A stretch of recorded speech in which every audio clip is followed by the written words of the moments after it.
கடைக்கு போயிட்டு காய்கறி எல்லாமே வாங்கிட்டு வந்துட்டேன். காய்கறி கொஞ்சம் பழம் இந்த மாதிரி எல்லாமே வாங்கிட்டு வந்தேன்.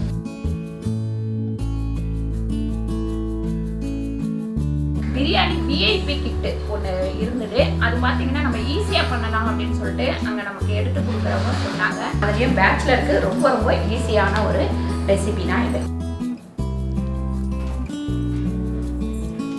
வணக்கம், நான் உங்கள் அம்மா சமையல் மீனாட்சி. இன்றைக்கி ஒரு விளாக் தான் பார்க்க போகிறோம்.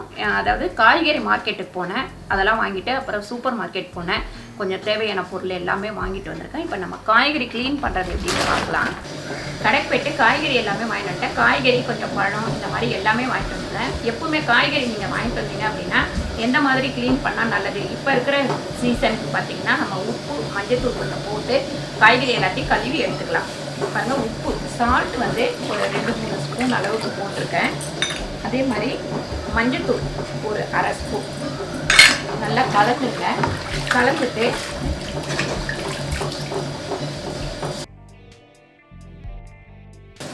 இந்த மாதிரி பழம் எல்லாம் கூட வாங்கிட்டு வந்தீங்கன்னா கழுவி வச்சுருங்க.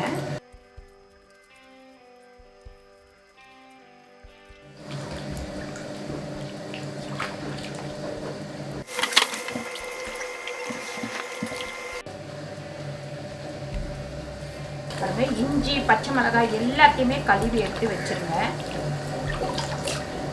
பாருங்க, பழமெல்லாம் வந்து நல்லா கழுவிட்டேன். அதுக்கப்புறம் காய்கறி எல்லாமே நல்லா கழுவி எடுத்து வச்சிருக்கேன். நம்ம உருளைக்கிழங்கு, சேப்பங்கிழங்கு, இஞ்சி அதெல்லாம் கழுவணும்னா வெயிலில் கொஞ்சம் நேரம் வச்சு எடுத்தாதான் நல்லது. நாங்கள் வந்து பிளாட்டில் இருக்கிறோமா, வைக்க முடியாது. எப்படியும் ஜன்னல் கிட்டே எங்கேயாவது கிச்சனில் எங்கேயாவது கொஞ்சம் வெயில் வரும், அந்த இடத்துல கூட கொஞ்சம் வச்சு பால்கனியில் அங்கே வச்சு எடுத்துக்கோங்க. அப்போ தான் கெட்டு போகாமல் இருக்கும். ஈரத்தோடு நீங்கள் உருளைக்கிழங்கு, சேப்பங்கிழங்கெல்லாம் எடுத்து வச்சிங்கனாக்கா பூர்ணம் பிடிச்ச மாதிரி ஆகிடும். எப்பவுமே நம்ம ஏற்கனவே வந்து நம்ம வாங்கிட்டு வர இந்த உருளைக்கிழங்கு, சேப்பங்கிழங்கு, கருணக்கிழங்கு இதெல்லாம் கழுவாமல் எடுத்து வச்சுருவோம். இப்போ இருக்கிற இதுக்கு வந்து எல்லாரோட கையும் படுற தொட்டு நம்ம இதை வந்து நல்லா கழுவி எடுத்து வச்சாதான் நல்லது. அதுக்கப்புறம் இன்றைக்கி கடைக்கு போயிருந்தப்போ நான் டிபார்ட்மெண்ட் ஸ்டோரும் போயிருந்தேன். பிரியாணி விஐபி கிட்டு ஒன்று இருந்தது. அது பார்த்திங்கன்னா நம்ம ஈஸியாக பண்ணலாம் அப்படின்னு சொல்லிட்டு அங்கே நமக்கு எடுத்து கொடுக்குறவங்க சொன்னாங்க. சரி பரவாயில்ல, இது வாங்கிட்டு வந்து பண்ணுவோம். இன்றைக்கி நிறைய வேலை இருக்கிற தொட்டு இதை வச்சு நான் கொஞ்சம் எறா பிரியாணியும் அதுக்கப்புறம் சிக்கன் பிரியாணியும் வெஜ்ஜி பிரியாணியும் பண்ண போகிறேன். இது பார்த்திங்கன்னா 3 பேருக்கு. இதில் வந்து அரிசியும் மசாலா ரெண்டுமே இதில் இருக்குது. ரொம்ப ஈஸியாக பண்ணிடலாம். நீங்கள் வேலைக்கு போகிறவங்களா இருக்கட்டும், அப்புறம் வந்து பேச்சுலராக இருக்கட்டும், நம்ம வந்து லேடிஸ் பொம்பளை பிள்ளைங்க வந்து ஹாஸ்டலில் தங்கி வேலை பார்க்குற பிள்ளைங்களா இருக்கட்டும், ஒரு குக்கரில் இதை போட்டிங்கன்னா ஒரு 15 நிமிஷத்தில் உங்களுக்கு ரெடி ஆகிடும். இதுலேயே வந்து மசாலா, அரிசி எல்லாமே இருக்குது. இது எப்படி பண்ணுறது அப்படின்னு சொல்லிட்டு நான் மேலே கிச்சனில் உங்களுக்கு செஞ்சு காமிக்கிறேன். மத்தியானம் லஞ்சுக்கு நான் இது தான் பண்ண போகிறேன். ஏன் மேலே கிச்சனில் பண்ணுறேன் அப்படின்னா, கீழே கிச்சனில் வந்து கொஞ்சம் வேலை இருக்குது. ஏன்னா நைட்டுக்கு வந்து ஒரு 25 பேருக்கு சமைக்க போகிறோம். அந்த வேலை போயிட்டுருக்கிறதுட்டு அது வந்து அடுத்து நம்ம பண்ணுவோம் அப்படின்றதுனால மேலே கிச்சனில் பண்ணிக்கலாம். இது வந்து உங்களுக்கு தெளிவாக நான் எப்படி பண்ணுறது, ரொம்ப ஈஸியாக எப்படி பண்ணுறதுன்னு காமிக்கிறேன். வாங்க போகலாம். அதுக்கு முன்னாடி நம்ம கடைக்கு போயிட்டு வந்ததுட்டு ஃபஸ்ட்டு குளிச்சுட்டு வந்து அடுத்த வேலையை பார்க்கலாம். குளிச்சு முடிச்சாச்சு, சாப்பிட்டாச்சு. இப்போ மத்தியானத்துக்கு லஞ்ச் பண்ண போகிறோம். நம்ம மேலே கிச்சனில் பண்ணிக்கலாம். இப்போ நம்ம விஐபி விருந்து பிரியாணி மசாலா கிட்ட ஓப்பன் பண்ணிக்கலாம். இது வந்து பார்த்திங்கன்னா நீங்கள் பாசுமதி ரைஸ் கூட போட்டு செஞ்சுக்கலாம். ரெண்டாவது சிக்கன், மட்டன், அதுக்கப்புறம் வெஜ்ஜி, எறா இந்த மாதிரி எது வேணாலும் நீங்கள் பண்ணிக்கலாம். இந்த ஒரு கிட்டு வந்து 3 பேர் தாராளமாக சாப்பிட்லாம். ஏன்னு கேட்டிங்கன்னா நல்லா தாராளமாக சாப்பிட்றவங்களும் சரி, கம்மியாக சாப்பிட்றவங்களும் எல்லாருமே வந்து 3 பேருக்கு இது தாராளமாக இருக்கும்.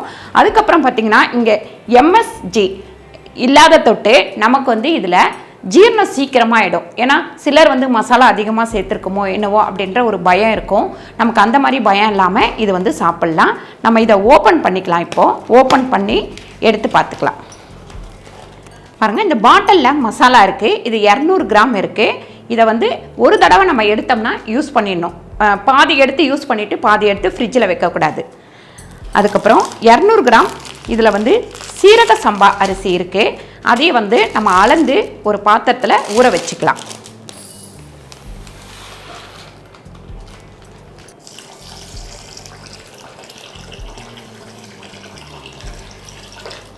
ரொம்ப ரொம்ப ஈஸியாக பண்ணிடலாம். என்னென்னு கேட்டிங்கன்னா, ஃபஸ்ட்டு நம்ம வந்து குக்கரோ இல்லை பாத்திரமோ என்ன வைக்கிறீங்களோ நீங்கள் வச்சுக்கலாம் அடுப்பில். இப்போ நான் குக்கர் வச்சுருக்கேன். குக்கரை கொஞ்சம் சூடு ஏறினோடனே இந்த மசாலாவை இதில் போட்டுக்கலாம். பாருங்கள், 3 ஸ்டெப்பு தான் இதுக்கு. மசாலாவை வந்து நம்ம பாத்திரத்தில் கொட்டுறோம், ஒரு கிண்டு கிண்டுறோம். கிண்டினதுக்கப்புறம் நீங்கள் சிக்கன் போடுறீங்க அப்படின்னா சிக்கன் போட்டுக்கலாம். அதாவது ஒரு பேக்கெட்டுக்கு 1/4 கிலோ சிக்கன் போட்டுக்கலாம்.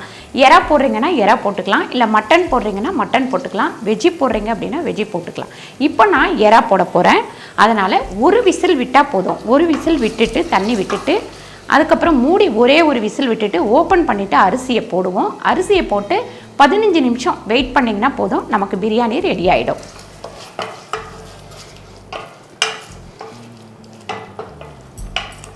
இப்போ நம்ம எறாவை போட்டுக்கலாம்.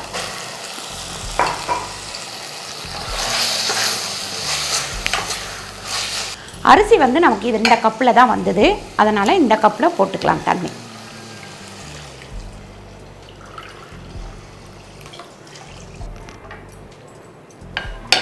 எறாக்கு நம்ம ஒரு விசில் கொடுத்தா போதும். பாருங்கள், நான் வெயிட் போட்டாச்சு. ஒரு விசில் வந்தவுடனே ஓப்பன் பண்ணி பார்க்கலாம். பாருங்கள், ஒரு விசில் வந்துருச்சு. இப்போ ப்ரெஷர் அடங்கிடுச்சு. நான் ஓப்பன் பண்ணிக்கிறேன். இப்போ நம்ம ஊற வச்சிருக்கிற இந்த அரிசியை வந்து நம்ம இதில் சேர்த்துக்கலாம். தண்ணி வந்து சுத்தமாக இல்லாமல் நல்லா வடிச்சிருங்க. ஒரு கிண்டிட்டு நம்ம வந்து ஆன் பண்ணிக்கலாம். அடுப்பை ஆன் பண்ணிவிட்டு குக்கர் மூடி ஒரு 15 நிமிஷம் வச்சுருவோம். இப்போ நம்ம அரிசியை போட்டாச்சு, குக்கர் மூடியாச்சு. 15 நிமிஷம் மூடி வச்சுருவோம். நமக்கு பிரியாணி ரெடி ஆகிடும். நம்ம ஸ்டெப்பாக எப்படி பண்ணணும் அப்படின்னு சொல்லிட்டு நம்ம கிட்டுக்குள்ளவே ஒரு பேப்பர் வருது, அதுலேயே எல்லாமே உங்களுக்கு சொல்லி கொடுத்துருக்காங்க. அதை பார்த்து நீங்கள் ஈஸியாக பண்ணிடலாம். இப்போ 15 நிமிஷம் ஆயிடுச்சு. நம்ம வந்து ஓப்பன் பண்ணிக்கலாம் எறா பிரியாணியை.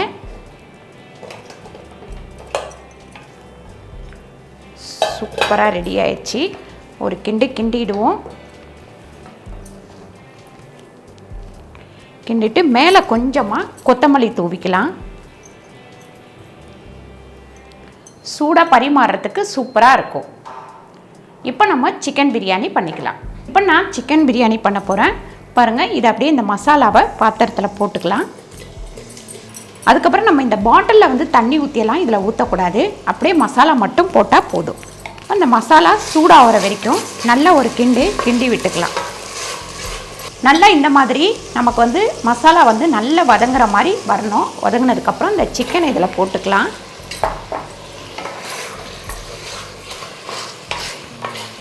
மசாலா போட்டேன், இப்போ சிக்கன் போட்டேன். இப்போ தண்ணி ஊற்றி மூடி வச்சிடலாம்.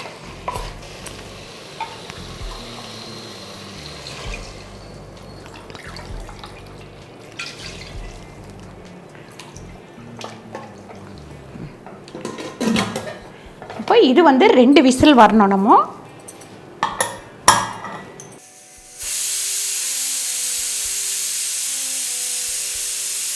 இப்போ 2 விசில் வந்துருச்சு. நான் விசில் எடுத்துட்டு பாருங்கள் ஓப்பன் பண்ணிட்டேன். இப்போ இதில் இந்த அரிசியை கொட்டிடலாம். அரிசியை கொட்டினதுக்கப்புறம் ஒரு கிண்டிடுவோம். இதில் நம்ம கொத்தமல்லி புதினா வேணுன்னா கொஞ்சம் சேர்த்துக்கலாம். இதில் வந்து கொஞ்சமாக புதினா சேர்த்துக்கிறேன். இப்போ கொத்தமல்லி கொஞ்சோண்டு இதில் சேர்த்துக்கிறேன்.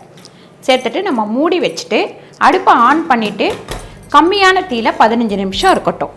இப்போ நம்ம சிக்கன் பிரியாணி ரெடி ஆயிடுச்சு. இதை வந்து நம்ம கிண்டி விட்டுக்கலாம். 15 நிமிஷம் ஆயிடுச்சு. பாருங்கள், சூப்பரான சிக்கன் பிரியாணி ரெடி ஆயிடுச்சு. இப்போ நம்ம வெஜ்ஜி பிரியாணி ரெடி பண்ணிக்கலாம். இப்போ நம்ம மசாலா போட்டுக்கலாம். அடுப்பை ஆன் பண்ணிட்டேன். இப்போ நம்ம இதில் காய்கறி எல்லாம் வச்சுருக்கேன். எல்லா காய்கறியும் சேர்த்து ஒரு 150 கிராம் வச்சுருக்கேன். இதில் போட்டுட்டு நல்லா வந்து மிக்ஸ் பண்ணிக்கலாம். கொஞ்சம் இதில் கொத்தமல்லி சேர்த்துக்கலாம். கொத்தமல்லி புதினா சேர்த்துக்கலாம், இல்லை சேர்க்காமலும் விட்டுடலாம். இப்போ நம்ம 2 கப்பு தண்ணி சேர்த்துக்கலாம். இப்போ மூடி ஒரு விசில் போட்டுக்கலாம். பாருங்கள், வெஜ்ஜிக்கு வந்து ஒரு விசில் வந்துருச்சு. இப்போ நம்ம இந்த ஊற வச்சிருக்கிற அரிசியை இதில் சேர்த்துக்கலாம். நல்லா நம்ம இதை கிண்டி விட்டுட்டு மூடி போட்டுருவோம். மூடி போட்டு 15 நிமிஷத்தில் நமக்கு வந்து வெஜ்ஜி பிரிஞ்சி ரெடி ஆகிடும். பாருங்கள், வெஜ்ஜி வந்து ஒரு 15 நிமிஷம் ஆயிடுச்சு. நம்ம ஓப்பன் பண்ணிக்கலாம்.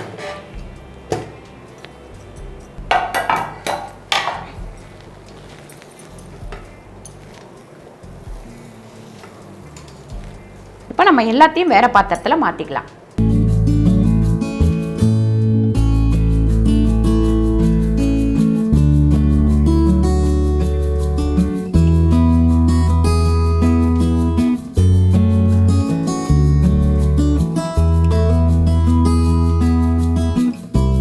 பாருங்கள் சூப்பரான 3 விதமான பிரியாணியும் ரெடி ஆயிடுச்சு. சிக்கன், எறா, அதுக்கப்புறம் வெஜ்ஜி. இப்போ நான் வெஜ்ஜி மட்டும் டேஸ்ட் பண்ணி காட்டுறேன்.